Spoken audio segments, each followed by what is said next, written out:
भगवते वासुदेवाय।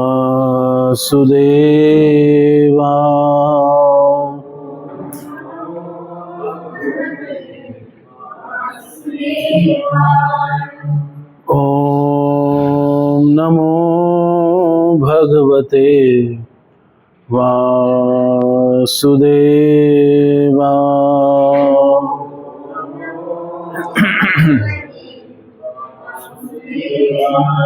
ओम नमो भगवते वासुदेवाय।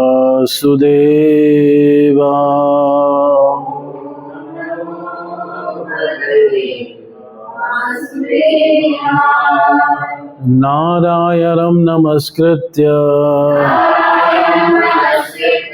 नरं चैव नरोत्तमं देवीं सरस्वतीं व्यासं ततो जयम् उदीरये। नष्टप्रायेषु भद्रेषु नित्यं भागवत सेवया भगवतीरुत्तम श्लोके भक्तिर्भवतीर्नष्टके। ॐ अज्ञानतिमिरान्धस्य ज्ञानञ्जनशलाकया चक्षुरुन्मीलितं येन तस्मै श्रीगुरुवे नमः। श्रीचैतन्यमनोभीष्टं स्थापितं येन भूतले स्वयं रूप कदा मह्यं ददाति स्वपदान्तिकं। वन्देऽहं श्रीगुरो श्रीयुतपदकमलं श्रीगुरून् वैष्णवांश्च श्रीरूपं साग्रजातं सहगण रघुनाथान्वितं तं सजीवं साद्वैतं सावधूतं परिजन सहितं कृष्ण चैतन्य देवं श्रीराधा कृष्ण पादां सहगण ललिता श्री विशाखान्वितांशं। हे कृष्ण करुणा सिंधु दीनबंधु जगतपते गोपेश गोपिका कांत राधा कांत नमस्तुते। तप्त कांचन गौरांगी राधे वृंदावनेश्वरी वृषभानुसुते देवी प्रणमामि हरिप्रिय। वाञ्छाकल्पतरुभ्यश्च कृपा सिन्धुभ्येव च पतितानां पावनेभ्यो वैष्णवेभ्यो नमो नमः। जय श्री कृष्ण चैतन्य प्रभु नित्यानंद श्री अद्वैत गदाधर शिवासादि और भक्तवृंद। हरे कृष्णा कृष्णा कृष्णा हरे हरे हरे राम राम राम हरे हरे। नमो विष्णुपादाय भूतले श्रीमते भक्ति वेदांत नमस्ते सरस्वती देवे गौरवाणी प्रचारिणे निर्विशेष शतदेशिकारिणे। ग्रंथा श्रीमद्भागवतम की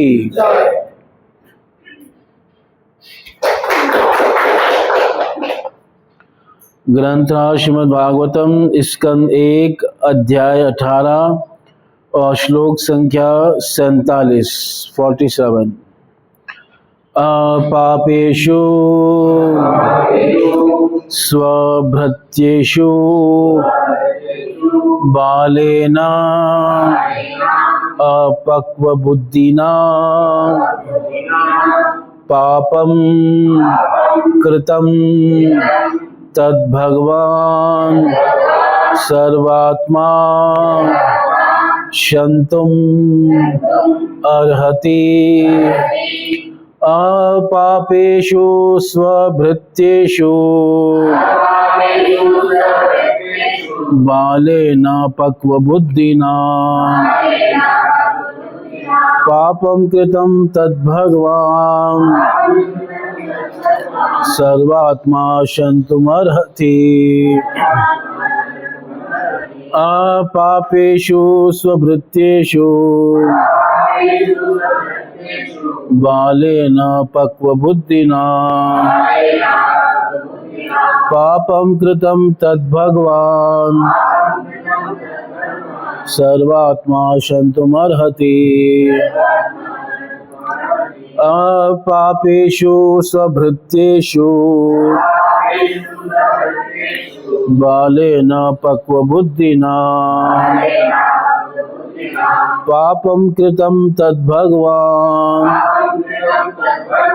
सर्वात्मा क्षन्तुमर्हति।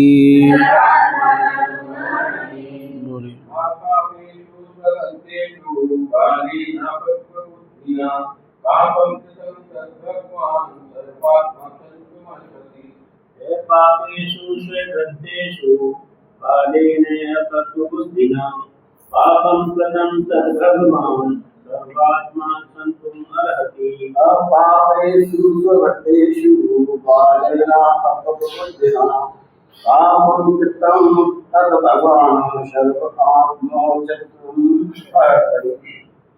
अपापेषु स्वगृद्धेषु बालेन पापं कृतं तद्भगवान् सर्वात्मा क्षन्तुम् अर्हति। अपापेषु स्वगृद्धेषु बालेन पक्वबुद्धिना पापं कृतं तद्भगवान्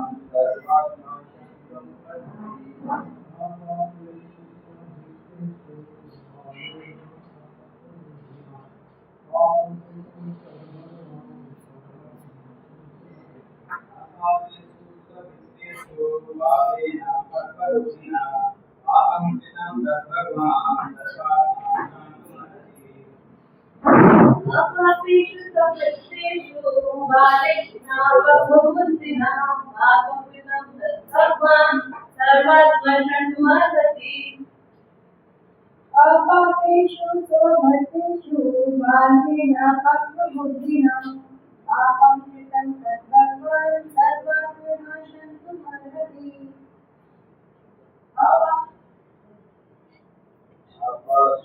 अपापेषु स्वगृद्धेषु बालेन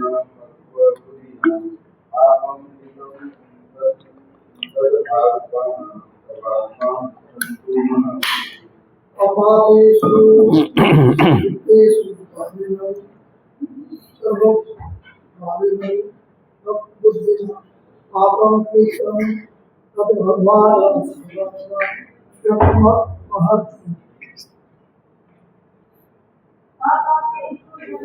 क्षन्तुम् अर्हति।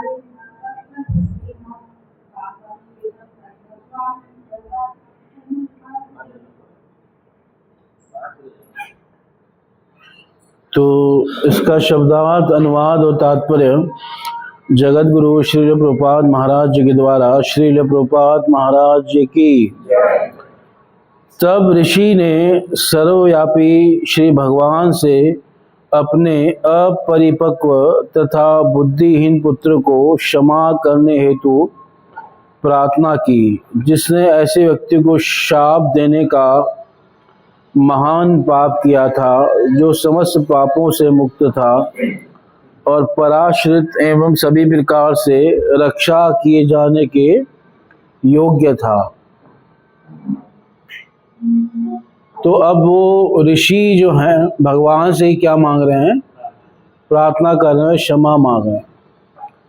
श्रीधर स्वामी लिखते हैं, अस्य महापापस्य अन्य प्राश्चितम अदृष्ट्वा पापम आवेदयन भगवंतं प्रार्थयते अपापेषु इति। इस महापाप का अन्य कोई प्राश्चित नहीं देखा। सामान्य तौर पे हर अपराध का या पाप का मतलब पाप का प्राश्चित होता है, तो ये जो पाप था इसका प्राश्चित नहीं नजर आया किसको? शमीक मुनि को। अस्य महापापस्य अन्य प्राश्चितम अदृष्ट्वा, मतलब नहीं देखा, कोई विचार किया तो उन्हें कोई नजर नहीं आया। तो क्या किया? पापम आवेदयन भगवंतं प्रार्थयते अपापेषु। तो भगवान से क्या करने लगे?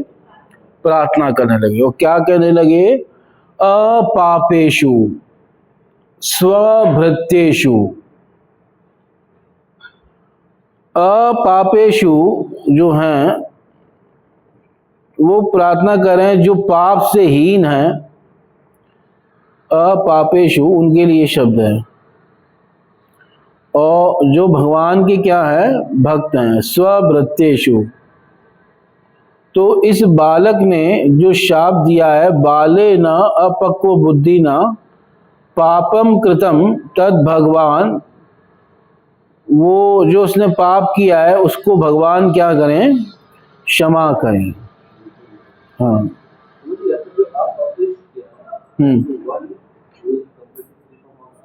भगवान को कह रही है, भगवान के भक्तों के लिए। ये किसके लिए कह रहे हैं? अपापेषु शब्द किसके लिए कह रहे हैं? परीक्षित महाराज के लिए।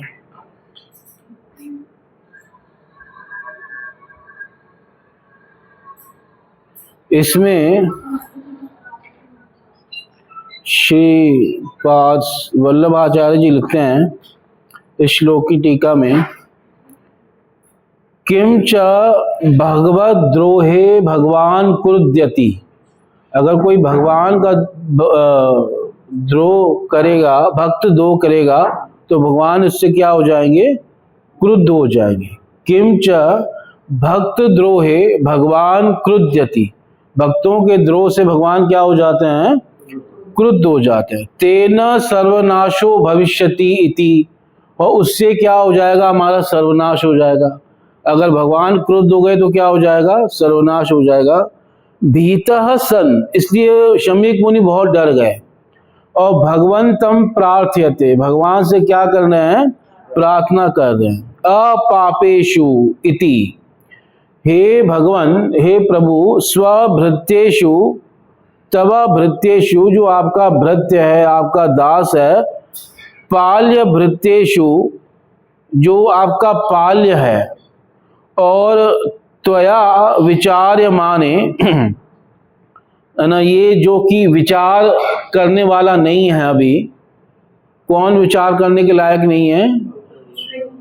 वो बालक। इसलिए बाले न अपक्व बुद्धि ना, है ना। अपापेषु अपक्व बुद्धि ना अपूर्व दर्शिना, मतलब जो पूर्व दर्शन नहीं कर सकता, अपूर्व दर्शन। नवे शिशु नाम गुरु दोषयो, बच्चों को पाप नहीं लगता, इसलिए अपापेषु शब्द बालक के लिए है, ये परीक्षित के लिए नहीं है। किसके लिए है? बालक के लिए। अपापेषु स्वभृत्येषु, आपका ही दास है, क्योंकि ब्राह्मण है ना, और भगवान के प्रति श्रद्धावान है। और जब श्राप दिया था तो कहा था ना कि कृष्णे गते, अब कृष्ण चले गए हैं जो दमन करते थे दुष्टों का, तो इस समय मैं हूं, है ना। ये बोला था कि नहीं बोला था? तो कृष्ण पे तो श्रद्धा थी कि नहीं थी? कृष्ण पे विश्वास था। हाँ हाँ। अब वो चले गया, अपनी मन मर्जी सब कर रहे हैं क्षत्रिय लोग, तो पर मैं इनको दंड देने के लिए हूं। अब पश्चात अद्य मैं बलम, आज मेरा बल देखो। तो यहाँ लग रहा है ये राजा के लिए है, पर ये है बालक के लिए कह रहे हैं अपापेषु, क्योंकि बच्चों को पाप नहीं लगता।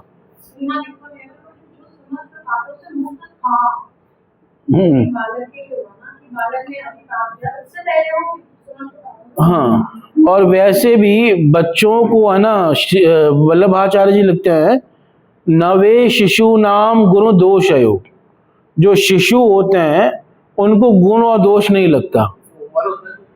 हाँ, एक उम्र होती है, उसके पहले वो पाप नहीं लगता। जो जैसे ये वो कथा आती है ना यमराज जी वाली, और उन्होंने जो है दंड दे दिया था, मांडूक्य मुनि थे, तो मांडूक्य मुनि ने उन्हें श्राप दिया और यही कहा, फिर तब से नियम बन गया कि आज से बच्चों को जो है गुण दोष नहीं लगेंगे। तो एक उम्र तक ऐसा होता है, हमेशा नहीं, है ना। मतलब आई थिंक कुछ उम्र है, 5 साल ऐसे कुछ उम्र है कि 5 साल तक जो कोई अगर पाप पुण्य आदि करेगा तो बच्चों को वो नहीं लगेगा। जैसे सरकार की भी व्यवस्था है, 18 साल से जो कम होते हैं उनके लिए अलग व्यवस्था होती है, उनको वैसा हाँ कठोर दंड नहीं देते, पर सरकार ने थोड़ा ज़्यादा कर दिया 18 साल ना। हाँ 18 साल में बहुत कांडी बन जाते हैं कई लोग है ना, तरह तरह के कांड करने लग जाते हैं, तो वो चीज़ सही नहीं है। 12 साल तक होना चाहिए। कम होना चाहिए, है ना। मतलब 11-12 साल तक बच्चा मान सकते हैं, आजकल तो वो भी बच्चा नहीं मान सकते, सबको सब पता है ना, ऐसा हो गया है जमाना। तो पर फिर भी चलो 10 साल तक नादान है, 12 साल तक नादान है, उसको छूट दी जा सकती है। 18 साल बहुत ज़्यादा होते हैं, उस समय व्यक्ति तरह तरह की, क्योंकि सरकार 18 साल के बाद वोट का अधिकार भी दे रही है ना। तो जब सरकार चुनने के लायक है, हाँ वो 18 साल का होने ही वाला था, बच गया। हाँ हाँ, और इस प्रकार वो कई ऐसी चीजें होती हैं। तो कह रहे हैं अपापेषु स्वभृत्येषु बाले न अपक्व बुद्धि न पापम कृतम। अथवा ये परीक्षित के भी लिए लें तो परीक्षित के लिए भी ले सकते हैं कि जो परीक्षित निष्पाप थे, उन्होंने कोई गलत कार्य नहीं किया और भगवान की क्या थे, भक्त थे, स्वभृत्येषु। और इस बच्चे ने क्या कर दिया, बाले न अपक्व बुद्धि ना, जो नादान बालक था उसने पापम कृतम, उनके प्रति क्या कर दिया, पाप कर दिया, तो उसको भगवान क्षमा करें। भगवान की क्षमा करने का कारण क्या है? नहीं, भगवान क्षमा क्यों कर सकते हैं, या भगवान मतलब क्षमाशील हैं। क्षमाशील तो कई बार संसार में भी लोग होते हैं। श्लोक के हिसाब से बताओ। सर्वात्मा, सर्वात्मा सर्वेषां में तुम आत्मा, अतः स्वकीय कृत वैषम्य भावात्, कि आप सर्वात्मा हैं, आप शाप देने वाले के भीतर भी हैं और शाप प्राप्त करने वाले के भीतर भी हैं। तो आप सबके पापों को, अपराधों को क्या कर सकते हैं, क्षमा कर सकते हैं। इससे भगवान से उन्होंने क्या मांगी, क्षमा मांगी। तो ये 5 जगह बताया कि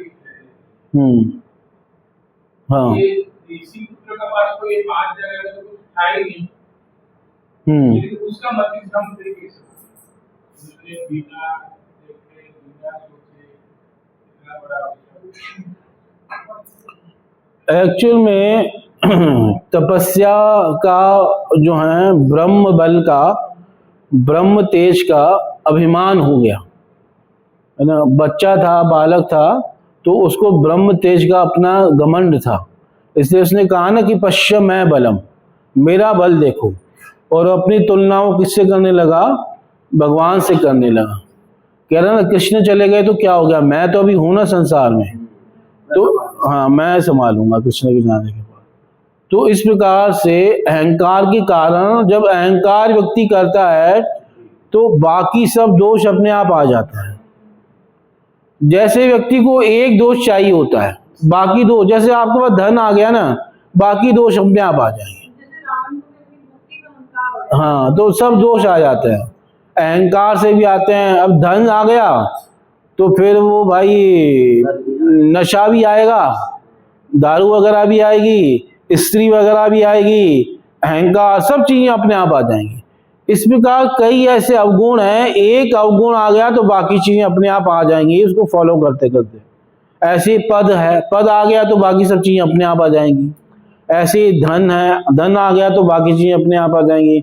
ऐसी विद्या है, विद्या आ गई तो बाकी सब चीजें क्या हो जाएंगी, अपने आप आ जाएंगी। ऐसे ही सौंदर्य है, सौंदर्य का भी एक अपना नशा होता है, वो फिर अपने आप सब चीजें आती हैं।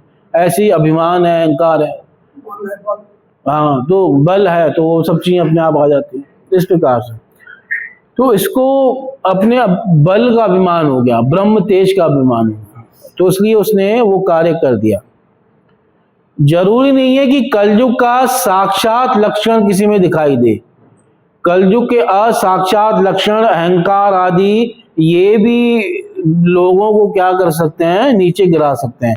क्योंकि कलयुग का एक लक्षण है कलिम सत्व हरम पुंसाम, कि कलयुग सारे अच्छे गुणों को क्या कर लेगा, हर लेगा। तो अहंकार आदि गुण व्यक्ति को नीचे गिरा सकते हैं।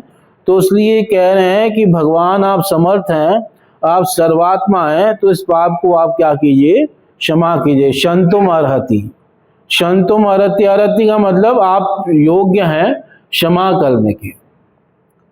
तो दोनों में ये ले सकते हैं, परीक्षित में भी और ब्राह्मण बालक में भी, इस प्रकार से। हमेशा अधूरी रहेगा, मतलब अहंकार की शुद्धि के लिए भगवान से प्रार्थना नहीं, हमारी चेतना को शुद्ध करो, मन बुद्धि को शुद्ध करो। अहंकार शुद्ध रूप में भी हो सकता है, जैसे गोसाई तुलसीदास जी कहते हैं, अस अभिमान ही मन मोरे, मैं सेवक रघुपति पति मोरे, कि मेरे हृदय में ये अभिमान हमेशा बने रहे कि मैं सेवक हूं और रघुपति मेरे पति हैं, मेरे स्वामी हैं। तो हाँ, मैं उनका दास हूँ। हाँ, सच्चा अहंकार, ये सच्चा अहंकार है, क्योंकि जीव का स्वरूप क्या है, दास। जीवेर स्वरूप है कृष्णेर नित्य दास, कृष्णेर तटस्था शक्ति भेदा भेद प्रकाश।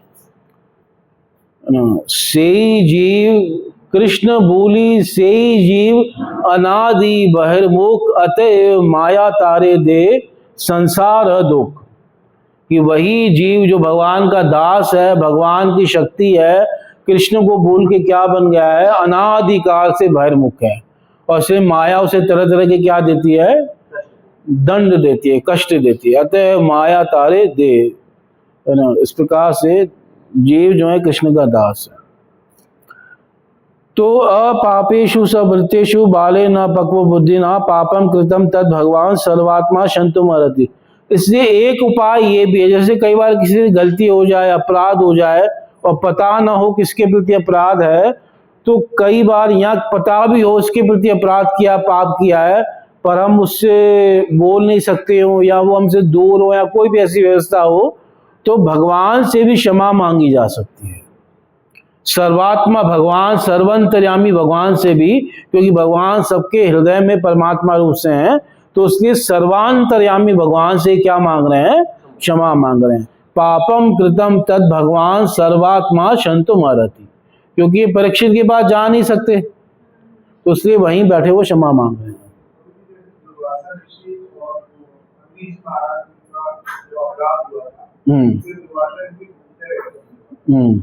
ये वाली स्थिति में उन्होंने आदि जो जा रहे हैं तो परमात्मा को क्षमा याचना करते थे कि भगवान विष्णु ने कहा कि उनके प्रति किया उनके चरण छोड़ जाओ।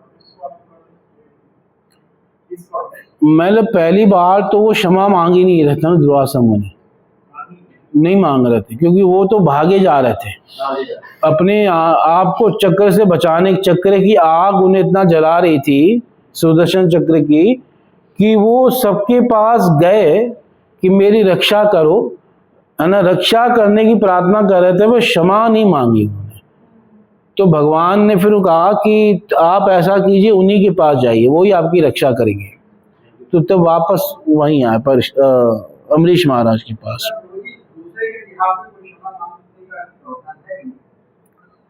हाँ, मांग सकते हैं। जैसे यहाँ अपराध किया पुत्र ने, तो पिता क्षमा मांग रहा है, ऐसे भगवान ने क्षमा मांगी थी 4 कुमारों से।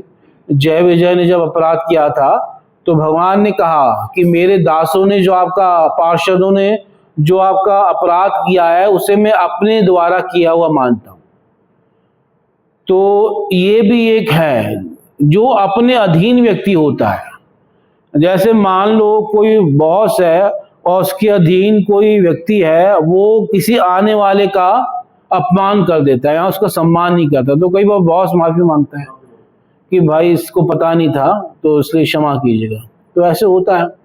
तो ये भी एक प्रावधान है ना, ऐसा शास्त्रों में भी आया है, जहाँ दूसरे के बिहाफ पे क्या मांगी गई, पर वो अधीन होना चाहिए, है ना। जैसे यहाँ पे क्या है, पुत्र है, ऐसे ही गुरु भी क्षमा मांग सकता है अपने शिष्य की किसी गलती पर। तो इस प्रकार से ये सब भी प्रोसेस है। हाँ, अधीन होना चाहिए ना। जैसे यहाँ तो शिष्य हो, यहाँ दास हो, यहाँ पुत्र हो, ऐसा कुछ हो। जैसे पिता की गलती हो जाए तो पुत्र नहीं मान सकता क्षमा करने, आप मान सकते नहीं नहीं, अधीन मतलब संबंधी हो तो मांग सकते हैं। अंदर में मान जैसे कई बार नहीं, पत्नी की मांगता है ना पति क्षमा अपने घर वालों से, अरे इसके तो बुद्धि ऐसी है, तो बोलती है ऐसा, इसलिए आप जाने दो, दिल पे मत लो। तो अपने घर वालों से तो रोज मांगता ही रहता है। हाँ, पत्नी भी मांगती है। हाँ, कई बार वो बुराई करती है बल्कि, है ना। हाँ, गलती हो गई मेरे से, आपकी बात मान लेती, नहीं करती इससे शादी, कहाँ फंस गई मैं भी, है ना। तो जैसे पति-पत्नी में कोई भी दोनों मान सकते हैं, मान हाँ हाँ, मांग सकते हैं। ऐसे इसके ऑपोजिट है, क्योंकि जैसे कि किसी कल्याण हम्म, या हेल्थ डेवलपमेंट या इस टाइप के लिए उनकी ये तो हाँ हाँ, मतलब जैसे हम किसी के कल्याण के लिए, मंगल के लिए, उनके बेनिफिट के लिए भगवान से प्रार्थना करते हैं, तो ऐसे ही ये भी चीज हो सकती है। अगर किसी से गलती हो गई हो तो उससे हम क्या कर सकते हैं, क्षमा भी मांग सकते हैं, पर जिससे गलती हुई हो हमारा उसके साथ कोई संबंध होना चाहिए, है ना। चाहे वो हमारा भाई हो, चाहे अधीन हो, चाहे कुछ भी ऐसा संबंध हो, हाँ, तो हम मांग सकते हैं कि भाई जाने दो, क्षमा करो उसको, ये नादान है ये। तो इस प्रकार से ये भी एक प्रोसेस है।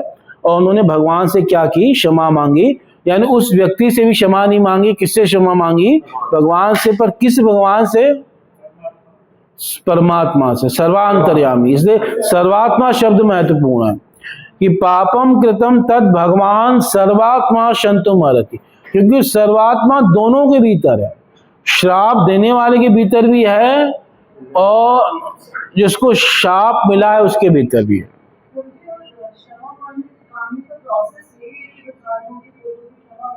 हाँ, यही है। जब क्षमा मांगते हैं जब सर्वात्मा से, तो जो क्षमा मांगते हैं वो हमारे क्या शब्दों में चेंज होना चाहिए या सिर्फ भाव में चेंज होना चाहिए कि हम परमात्मा से क्षमा मांग रहे हैं कि एक्चुअली नहीं, अंदर से फील भी करना चाहिए ताप का। पश्चाताप होता है ना कि हमसे गलती हो गई। आधा अपराध या आधा पाप तो तभी खत्म हो जाता है जब कोई पश्चाताप करता है कि मेरे से गलती हुई है। तो सबसे पहले तो उस गलती के कारण हमारे को ताप होना चाहिए कि हमने क्या कर दिया।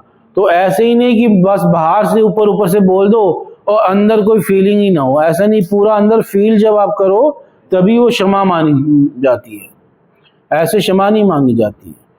वो हम आप बिल्कुल नहीं कह रहे, पर वो चीज तो जब हम भगवान से क्षमा मांगते हैं तब भी होनी चाहिए, पश्चाताप होना चाहिए। और हाँ, भगवान से भी होना। भगवान तो सब जानते हैं ना, हृदय की एक एक बात को जानते हैं कि ये क्षमा मांग रहा है कि नौटंकी कर रहा है ना। तो वो तो बात है, अंदर से भाव होना चाहिए। या इवन किसी भक्त के प्रति भी क्षमा मांग रहे हैं तो वो गलती हो गई है तो वो भी सच्चे भाव से मांगनी चाहिए। ये नहीं कि भाई अथॉरिटी ने कहा है तो उसके कारण से क्षमा मांग दी। कई बार होता है ना कि लोग कहते हैं हाँ भाई मेरी से गलती तो नहीं हुई, पर किसी का दिल दुखा हो तो हम क्षमा मांगते हैं। पर कोई बोलते ना मेरा प्रयास उद्देश्य ये नहीं था और मैंने इस भाव से बोला भी नहीं था, पर आप लोगों को बुरा लगा है तो मैं क्षमा मांग रहा हूँ। पर कहना चाहता है वो कि बुरा लगा तो लगने दो, है ना। हाँ, तो ऐसी क्षमा नहीं मांगी। अब आप परमात्मा का कंसेप्ट जो मुझे समझ में आ रहा है वो ऐसा है, अगर मैं मान लो आपसे क्षमा मांगती हूँ, मैंने अगर कुछ गलत बोला तो मैं क्षमा मांगती हूँ, तो इसका मतलब मेरे जो अंदर हृदय में जो मेरे भगवान है वो उनसे, और आपके अंदर जो भगवान है वो उनसे क्षमा मांगते हैं। हाँ हाँ, इस प्रकार से यही भाव है। देवताओं ने जो भगवान से क्षमा मांगी दक्ष के लिए, हम्म। दक्ष को उस समय डिपेंडेंट नहीं था, बाद में उनको रियलाइज हुआ तो उनमें कोई रिलेशन नहीं था डायरेक्ट, क्योंकि सारे देवताओं ने से मांगी उनको माफ कर। एक्चुअल में गलती देवताओं से भी हुई थी ना, इसलिए देवता लोग दक्ष की नहीं अपनी भी क्षमा मांग रहे थे। क्योंकि देवताओं से क्या गलती हुई थी कि वो ऐसे यज्ञ में चले गए थे जिस यज्ञ में शिव जी को भाग नहीं दिया गया। अब ब्रह्मा जी उस यज्ञ में नहीं गए, भगवान विष्णु नहीं गए, पर देवता गए, तो देवताओं ने जाकर ही शिव जी के प्रति अपराध कर दिया था उस यज्ञ में। तो इसलिए वो अपनी क्षमा भी मांग रहे थे कि हमने गलती हो गई। और फिर कई देवताओं ने जो है दक्ष का साथ भी दिया और शिव जी के पार्षदों से युद्ध भी किया था, तो इसलिए उनके शिव जी के प्रति डायरेक्ट अपराध भी हुआ था, तो इसलिए वो शिव जी से डायरेक्ट क्षमा मांग रहे हैं। और फिर शिव जी के क्रोध के कारण क्या हो रहा था, यज्ञ वगैरह सब नाश हो गया, तो यज्ञ नाश होने से भी देवताओं की लॉस है, तो इसलिए भी वो शिव जी को प्रसन्न करना चाहते थे। तो ये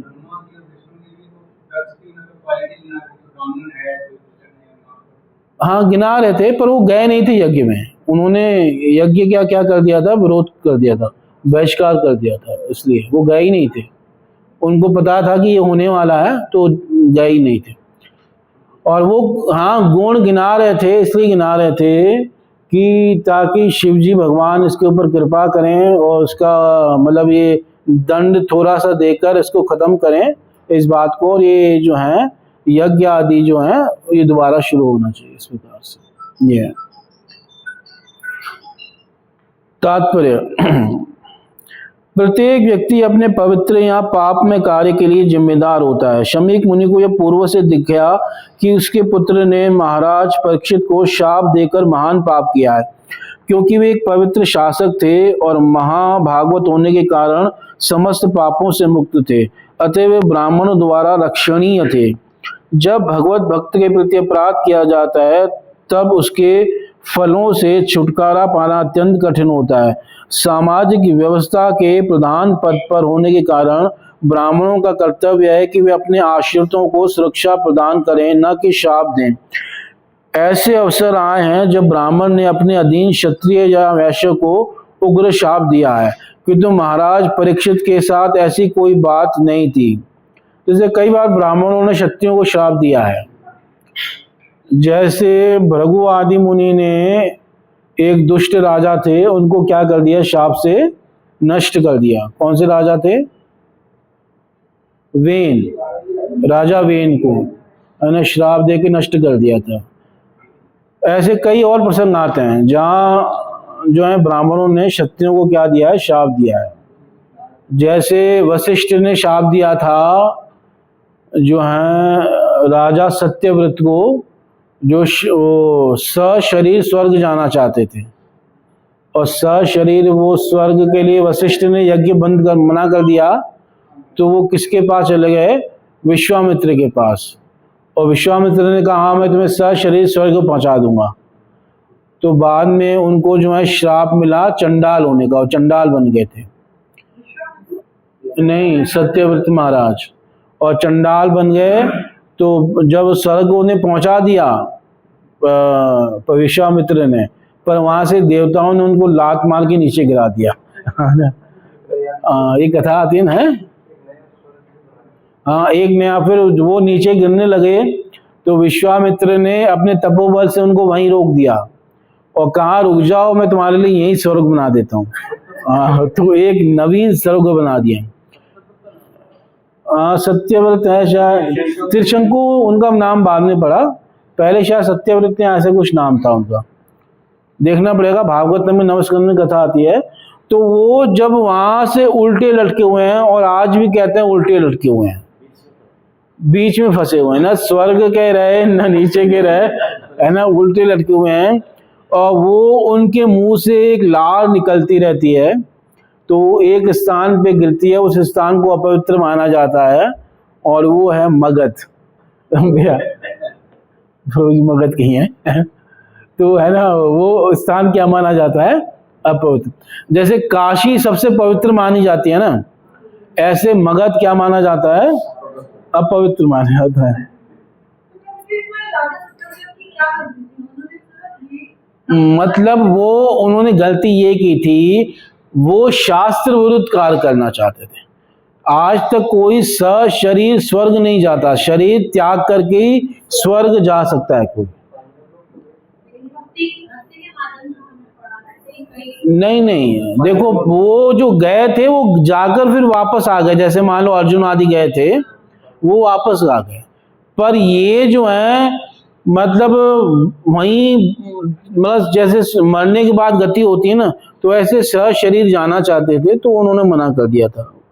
और वशिष्ठ, हाँ, तो उस प्रकार से उनको फिर वशिष्ठ मुनि ने जब वो विश्वामित्र के पास गए तो उनको श्राप दे दिया था, मतलब उनको श्राप मिला था चंडाल बनने का।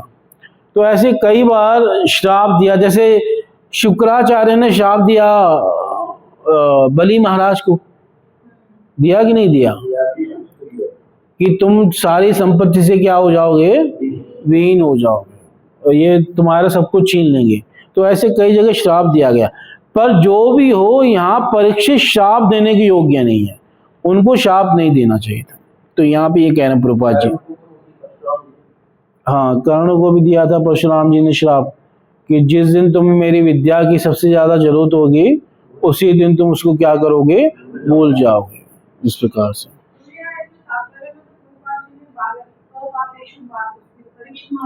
हाँ, इसलिए कई आचार्यों ने जो है इसकी जो व्याख्या की वो दोनों प्रकार से की है, बच्चे के लिए भी की है और परीक्षित के लिए भी की। कह रहे हैं जैसे कि कहा जा चुका है, अल्पज्ञ ब्राह्मण बालक ने पुत्र होने के नाते निरे गर्व के कारण ऐसा किया था, अतः वह ईश्वरीय नियमों द्वारा दंड का भागी था। श्री भगवान ऐसे व्यक्ति को कभी क्षमा नहीं करते जो उनके शुद्ध भक्त की अवमानना करता है। अतएव राजा को शाप देकर अल्पज्ञ श्रृंगी ऋषि ने न केवल एक पाप किया था अपितु घोरतम अपराध किया था। अतएव ऋषि देख सके कि केवल पूर्ण पुरुषोत्तम भगवान ही उनके पुत्र को उस पाप से बचा सकते हैं। अतः उन्होंने क्षमा याचना के लिए सीधे भगवान से प्रार्थना की, क्योंकि श्री भगवान ही ऐसी बात को मिटा सकते हैं जिसको बदलना असंभव होता है। ऋषि ने उस अल्पज्ञ बालक के नाम पर क्षमा याचना की जिसमें तनिक भी बुद्धि का विकास नहीं हुआ था, है ना, विचारशील नहीं था। इसके लिए कौन सा शब्द है, अपक्व बुद्धि ना। ये यहाँ पर प्रश्न उठाया जा सकता है कि चूंकि ऐसी श्री भगवान की इच्छा थी कि महाराज परीक्षित उस विषम परिस्थिति में पड़े जिससे जगत से उनका उद्धार हो सके, तो फिर क्यों एक ब्राह्मण बालक को इस अपराध के लिए उत्तरदायी ठहराया गया। उसका उत्तर यह है कि अपराध एक बालक से ही हुआ था, अतः उसे आसानी से क्षमा किया जा सकता था। इस प्रकार पिता की प्रार्थना स्वीकार कर ली गई। लेकिन यदि यह प्रश्न उठाया जाए कि समस्त ब्राह्मण जाति को सांसारिक विषयों में कली को प्रवेश देने हेतु क्यों उत्तरदायी ठहराया गया, तो उसका उत्तर वराह पुराण में मिलेगा। इसके अनुसार जो असुर श्री भगवान के शत्रु थे किंतु जो श्री भगवान द्वारा मारे नहीं गए थे, उन्हें कलयुग का लाभ उठाने हेतु ब्राह्मण परिवारों में जन्म लेने की अनुमति दी गई। सतयुग के, त्रेता युग के जो असुर थे वो कलयुग में ब्राह्मण बने हैं। मेरा हर कोई नहीं, कौन से, जो भगवान के द्वारा मारे नहीं गए थे तो वो कलयुग में आए क्या बन के। देखो सतयुग में जो असुर थे वो असुरी थे, और त्रेता युग में भी वो असुर जो है अधिकतर राक्षसों के रूप में आए। रावण आदि राक्षस थे, है ना, पहले दैत्यों के रूप में आए। सतयुग आदि में हिरण्याकशिपु हिरण्याक्ष दैत्य थे, और त्रेता युग में असुर आए राक्षसों के रूप में, और द्वापर में असुर आए जो है क्षत्रियों के रूप में। क्षत्रिय देखा जाए तो क्या थे, सब द्वापर के क्षत्रिय असुर ही तो थे। कंस आदि, शिशुपाल, दंतवक्र, जरासंध, दुर्योधन, तो ये सब असुर परिवार का जन्म हुआ था क्षत्रियों के रूप में। तो कलयुग में उसमें से कुछ कुछ ब्राह्मणों के रूप में जन्म लिए। हाँ, पर सारे ब्राह्मणों की बात भी नहीं है, फिर ऐसे ब्राह्मण जाति के प्रति अपराध होता है ना, ऐसा भी नहीं है। ब्राह्मण बहुत महान है, उन्होंने बहुत त्याग किया है, उन्होंने ही हमारी सभ्यता को अभी तक बचा कर रखा है। तो इस प्रकार सारे ब्राह्मण भी ऐसे नहीं है, पर कुछ कुछ ब्राह्मण ऐसे हैं जो असुर परिवारों में से हैं। क्षत्रिय हैं जो असुर हैं, हाँ। सारे क्षत्रिय हैं। नहीं, जैसे पांडु आदि भी तो क्षत्रिय थे, तो उसके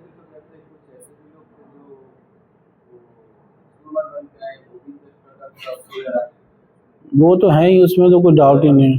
हाँ, वो तो पक्के ही हैं। हाँ।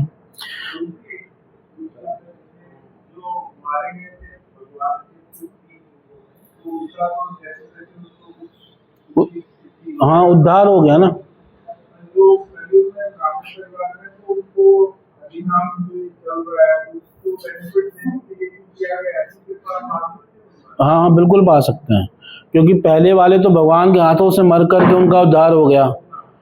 अब जो ब्राह्मण है वो कलयुग में वो हरिनाम से, भगवान की भक्ति से उनका क्या होगा, उद्धार होगा।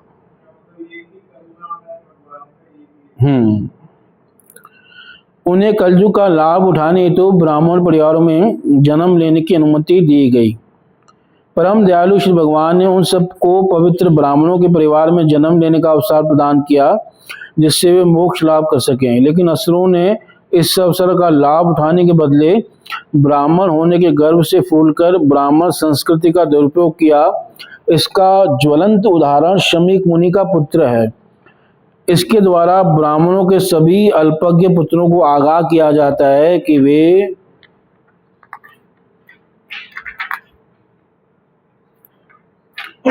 श्रृंगी की तरह मूर्ख न बने और आसुरी गुणों से सदैव बचते रहें जो उनमें पूर्व जन्म में विद्यमान थे। निस्संदेह श्री भगवान ने इस अल्पज्ञ बालक को क्षमा कर दिया, लेकिन अन्य लोग जो उनके पिता शमीक मुनि जैसे नहीं हैं वे महान कष्ट में पड़ते रहेंगे, और यदि वे ब्राह्मण के कुल में जन्म लेने से प्राप्त होने वाले लाभों का दुरुपयोग करते हैं। अब इसका एक उपाय है इस शाप से बचने के लिए। एक तो उन्होंने भगवान से क्या किया, क्षमा मांगा, और दूसरा उपाय क्या है इस अपराध से, इस पाप से बचने के लिए?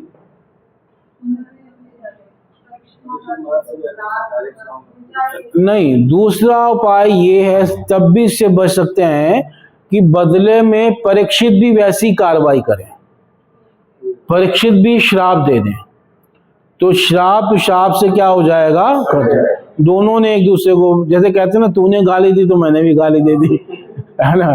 कई बार कहते हैं पति पत्नी भी, आपने गुस्सा दिलाया तो मैंने बोल दिया, वो कहता है तूने गुस्सा दिलाया तो मैंने बोल दिया, फिर बाद में दोनों सॉरी बोल के, या पति सॉरी बोल के शांत हो जाता है ना।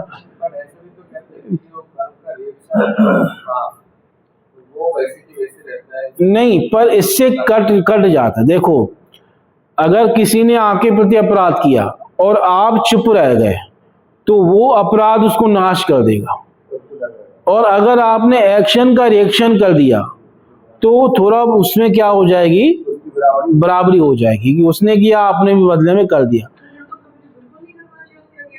हाँ, नहीं, वो तो अगर वो चुप रह गया तो वो तो फिर पक्का नष्ट हो जाएगा, है ना। हाँ, तो चुप लोग रह ही नहीं सकते ना, दिक्कत तो यही है। चुप रहना आ जाए तो फिर क्या समस्या है। हाँ, चुप नहीं रहेंगे, कहाँ कोई चुप रहता है, नहीं चुप कोई रहता है ना, तो चुप रह, हाँ, वो एक सुनाएगा 10 सुना देंगे, है ना। जैसे एक प्रभु जी थे, वो भाव में विनम्रता में कह रहे थे मैं महापापी हूँ, सच में बहुत बड़ा पापी हूँ।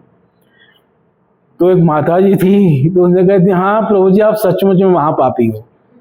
तो उनको गुस्सा आ गया, उन्होंने कहा दूध की दूली तो आप भी नहीं है माता जी।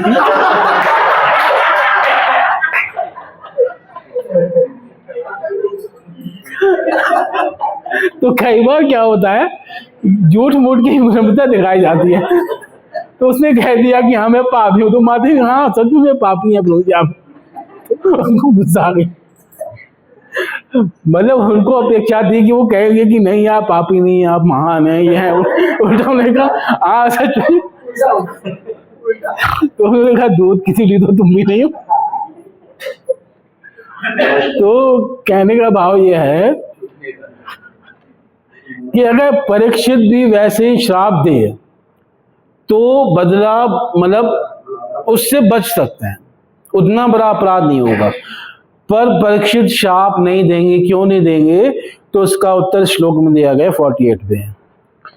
तिरस्कृता विप्रलब्धा शब्दा शिप्ता हतापि नास्य तत्प्रतिकुर्वन्ति तद्भक्ता प्रभवोपि। श्री भगवान के भक्त इतने सहिष्णु होते हैं कि अपमानित होने, ठगे जाने, शापित होने, विचलित किए जाने, उपेक्षित होने अथवा जान से मारे जाने पर भी कभी बदला लेने का विचार नहीं करते। यानी वो कभी श्राप के बदले श्राप नहीं देते, है ना। ये भगवान के भक्तों की क्या है, महानता है, इसलिए उन्होंने नहीं श्राप दिया। तिरस्कृता, तिरस्कृता का मतलब क्या है? अगर भक्तों का कोई क्या करेगा, अपमान भी करेगा, है ना। और विप्रलब्धा, विप्रलब्धा ठगना, अगर कोई भक्तों को ठगेगा, धोखा देगा, जैसे कई बार चालाकियां करते हैं ना, मतलब प्रॉपर्टी में, ऐसे में, तो ब्राह्मणों से और भक्तों से चालाकी मत करो, है ना। और शप्ता, शप्ता मतलब श्राप वगैरह देकर, या है ना। और शिप्ता, शिप्ता मतलब गाली वगैरह देकर, ना, गाली दे रहा है, अपशब्द बोल रहा है। और हतापि, हतापि का मतलब हाँ, मार रहा है, शरीर से अपराध कर रहा है। तो तब भी जो है नास्य तत्प्रतिकुर्वन्ति, वो इसके भगवान के भक्त प्रतिकार नहीं करते, एक्शन का रिएक्शन नहीं देते, है ना। बदले में वैसे ही नहीं जवाब देते। जैसे कई बार कहते हैं ना, हम ईंट का जवाब पत्थर से देंगे, तो भगवान के भक्त ऐसा नहीं करते। नहीं कर नहीं सकते होंगे तभी नहीं करते, अगर कर सकते तो ऐसा करते। ऐसी बात है क्या? तो कह रहे हैं तद भक्ता प्रभवोपि, समर्थ भक्त हैं, उनके भक्त समर्थ हैं और सबको दंड भी दे सकते हैं, पर फिर भी वो दंड नहीं देते, इसलिए कह रहे हैं समर्थापि। इसलिए जो है ये बात कही, तद भक्ता प्रभवोपि। प्रभव का मतलब है समर्थ होने के बावजूद भी न स्य तत्प्रतिकुर्वन्ति, यानी जैसे दूसरे व्यक्ति उनके साथ व्यवहार करेंगे वो वैसा व्यवहार नहीं करेंगे उनके साथ।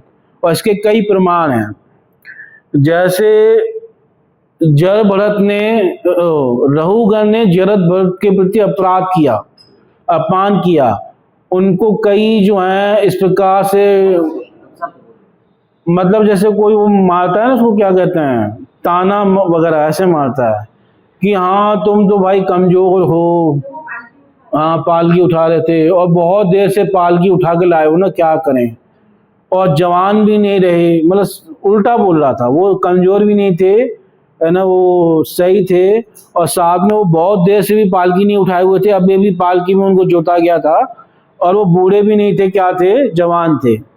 तो ऐसे शब्द बोल रहा है। पर फिर भी जब जड़व्रत आए तो उन्होंने उनके ऊपर क्या की, कृपा ही की, उनका उद्धार ही किया न। जैसा व्यवहार वो कर रहे हैं वैसा नहीं करते।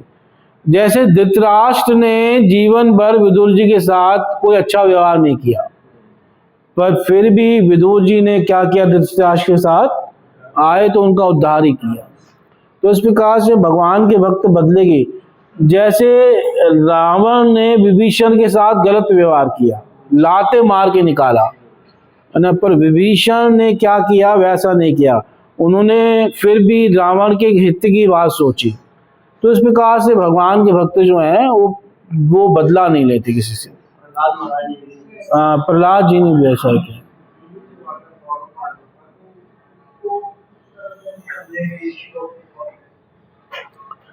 वो युद्ध भगवान की इच्छा से हुआ था, वो धर्म युद्ध था। उस समय पांडवों की अपनी बात नहीं थी, पूरी पृथ्वी पे धर्म की स्थापना करनी थी, तो इसलिए अधार्मिक लोगों को मरना जरूरी था। और वैसे भगवान मारते हैं, तो यहाँ भगवान ने अपने भक्तों के द्वारा मरवा दिया, इसलिए ऐसा कहा गया है। वरना वैसे बदले की भावना नहीं थी। अगर वैसा ही भाव होता तो पांडव कब का उन्हें खत्म कर चुके होते। जो आता है जैसे कि पृथ्वी का जो वो मुसलमान पर अटैक किया, अब कितनी बार अटैक किया, वो हर बार माफ करके छोड़ देते। तो इस समय ये श्लोक कैसे, क्योंकि वो तो आदत में देखो यहाँ बात हो रही है इंडिविजुअल भक्त की, यहाँ राजा की बात नहीं हो रही, राज धर्म की बात नहीं हो रही। पृथ्वीराज चौहान राजा थे और राजा को ये सब चीजें देखनी पड़ती है, दुष्टों के साथ दुष्टों जैसा व्यवहार करना पड़ता है। शठे शाठ्यम समाचरित, जैसे वो गांधी जी ने हिंसा अहिंसा आदि सिखाया ना, वो अहिंसा आदि वो धर्म होता है किसी इंडिविजुअल का, वो राज्य का धर्म नहीं हो सकता। अगर राजा अहिंसक बन जाएगा या सरकार अहिंसक बन जाएगी तो फिर क्या होगा, लूटपाट होगी, प्रजा में कोई बोलने वाला नहीं होगा। तो किसी राज्य का धर्म नहीं है अहिंसा करना, राजा को दंड देना पड़ेगा गलत लोगों को। तो ये सब साधनाएं इंडिविजुअल लेवल पे बात की जा रही है, ये न राज धर्म है न किसी सत्ता का धर्म है, ये किसी का धर्म नहीं है, ये बात हो रही है। और ये जो आर्मी करिए पाकिस्तान, ये सब ये हाँ ये सब सही है, इसमें कोई दिक्कत नहीं है। अगर कोई इंडिविजुअल भगवान का भक्त है वो उसकी बात एक अलग है, यहाँ हम किसी एक व्यक्ति की बात कर रहे हैं। मतलब ये है कि इसमें मान लीजिए जहाँ पे घर में कोई मतलब रेस्पॉन्स कॉन्शियसनेस लगा हुआ है, कोई स्टडी कर रहे हैं, तो वहाँ पे इस तरह का श्लोक हमें बिल्कुल लागू नहीं है। हाँ वहां पे आप वो नहीं, राज धर्म अपना नहीं सकते कि यहाँ लड़ाई के बदले लड़ाई करो। तो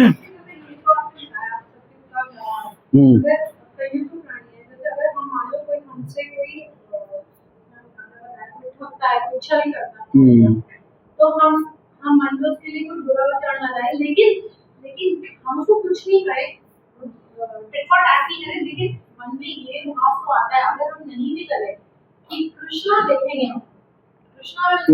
नहीं, उसमें ये है कि हम सावधान हो सकते हैं। एक बार किसी ने गलत कर दिया, अब उसके बाद फिर हम बिछ जाएं उसके सामने, नहीं हम तो आप कर सकते हो जो हम तो भक्त है, नहीं, मतलब उसके साथ फिर डीलिंग में सावधान होना पड़ेगा, आपको व्यवहार में सावधान होना पड़ेगा।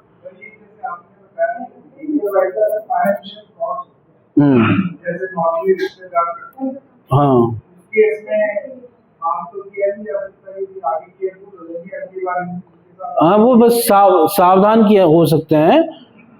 और जो भगवान के भक्त होते हैं वो कई बार है ना एक्शन का रिएक्शन नहीं देते, ये भक्तों का भाव है। तो जैसे जैसे कोई शुद्ध भक्ति में आगे बढ़ेगा तो उसके रिएक्शन क्या होते जाएंगे, कम होते जाएंगे, है ना। फिर वो ये भी नहीं बोलेगा भगवान देखेंगे, वो सब कुछ है ना इस भाव को रखता ही नहीं अपने हृदय में। बस हाँ ये है कि जहाँ उसका सजातीय संग नहीं है तो वहाँ वो संग नहीं करता, उनसे दूर हट जाता, ये करता है।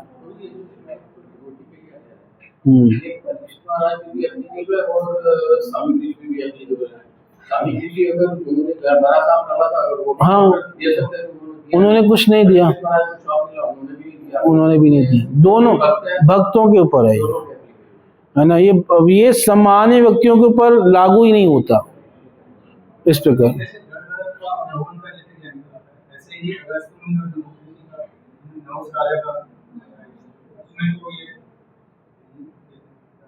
उन्होंने श्राप दिया,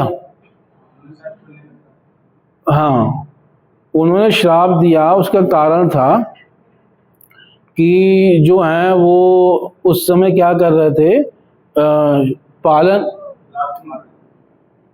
नहीं, नहुष उनको जो श्राप दिया ऋषियों ने दिया था, उन्होंने पालकी में जुटा लिया था ऋषियों को। हुआ क्या था, जब नहुष को राजा बने, स्वर्ग के राजा इंद्र बने, तो वो उनको इंद्र का पद दिया गया था, शची का पति नहीं बनाया गया था।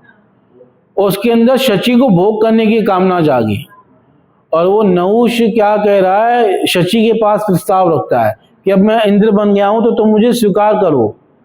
तो शची ने कहा कि आप पालकी में आइए और आपकी पालकी कौन उठाएं, सप्तऋषि उठाएं। तो उसने सप्तऋषियों, क्योंकि इंद्र बन गया था तो ऋषि भी उसकी बात मानते थे क्योंकि सप्तऋषियों से ऊपर होता है इंद्र। तो ऋषियों ने उसकी पालकी जो है अब ढोने लगे। अब वो धीरे धीरे चल रहे थे क्योंकि वो कहा तो है नहीं पालकी उठाने वाले, वो तो ऋषि मुनि है। तो ये कह रहा सर्प सर्प, जल्दी चलो जल्दी चलो। सर्प का मतलब होता है जल्दी सरको, है ना, क्योंकि उसको बेचैनी हो रही थी शची से मिलने की। तो इसमें ऋषियों को क्रोध आ गया, जा तू सर्प, सब कह रहा जा सर्प बन जा, और वो उसी समय क्या हो गया, नीचे गिर गया। तो उसने जो श्राप दिया गया, उसने वैसा अपराध किया था ऋषियों के प्रति, है ना। वो जो है ऋषि मुनि थे, कई, क्योंकि ऋषि मुनियों में ही होता है भाव, कई बार उन्हें क्रोध आ जाता है तपस्या आदि के कारण, तो वो श्राप दे देते हैं। और कई बार श्राप कल्याण के लिए भी दिया जाता है, भक्त भी देते हैं श्राप।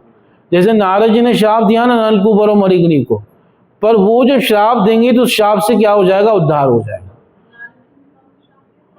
नलकूबर और मणिग्री को श्राप नहीं दिया, वृक्ष बन जाओ, है ना। तो कई बार जो श्राप होता है, अगर किसी महापुरुष के द्वारा दिया जा रहा है तो वो उद्धार का हेतु ही बनेगा। और नहुष जो है नीचे गिरे, पर उनको साथ में उपाय भी कर दिया कि आप अपने कुल में जब किसी वरिष्ठ व्यक्ति से बात करोगे तो आपका श्राप मुक्त हो जाओगे आप। तो इन्होंने युधिष्ठिर से जब बात की तो श्राप से क्या हो गए, मुक्त हो गए। तो इसलिए ऋषि मुनि कई बार दंड देते हैं, पर वो दंड भी किस लिए देते हैं, कृपा करने के लिए देते हैं। पर सामान्यतः भक्तों का नियम होता है कि वो समर्थ होने के बाद भी वैसा कार्य नहीं करते। ये है। किसके पति थे?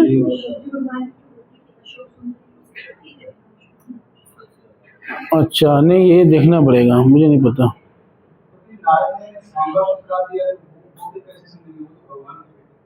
सांब को वो तो भगवान की इच्छा से दिया ना, जो वो भी नारद जी ने दिया, ऋषियों ने दिया था, जो यदुकुल को श्राप दिया था, जो यदुकुल को श्राप दिया था कि यदुकुल जो है क्या होगा, नाश हो जाएगा। वो भगवान के मत को जानने वाले थे, भगवान मतम को विदा, भागवत में लिखा है। तो भगवान अपने कुल का नाश करना चाहते थे, तो उन्होंने ऋषियों को प्रेरणा दी और ऋषियों ने श्राप दे दिया सांब को, है ना। तो इस प्रकार से हुआ। तो कई बार बाकी अगर कोई भक्तों का अपराध करे या कुछ ऐसा करे तो कई बार भक्त कोई प्रतिक्रिया नहीं देते, ये भी दिखा गया। जैसे नारद जी ने तो एक बार भगवान को भी शाप दे दिया था, हाँ, जब उनको हरि रूप दे दिया था तो उन्होंने भगवान को भी शाप दे दिया था। तो वो भी भगवान की इच्छा थी कि नारद जी मुझे क्या दें, श्राप दें। तो इस प्रकार से भगवान ऐसी योजनाएं बनाते रहते हैं। पर सामान्य नियम है जो इस श्लोक में बताया गया है, तिरस्कृता विप्रलब्धा शप्ता शिप्ता हतापि नास्य तत्प्रति कुर्वन्ति तद्भक्ता प्रभुओपि।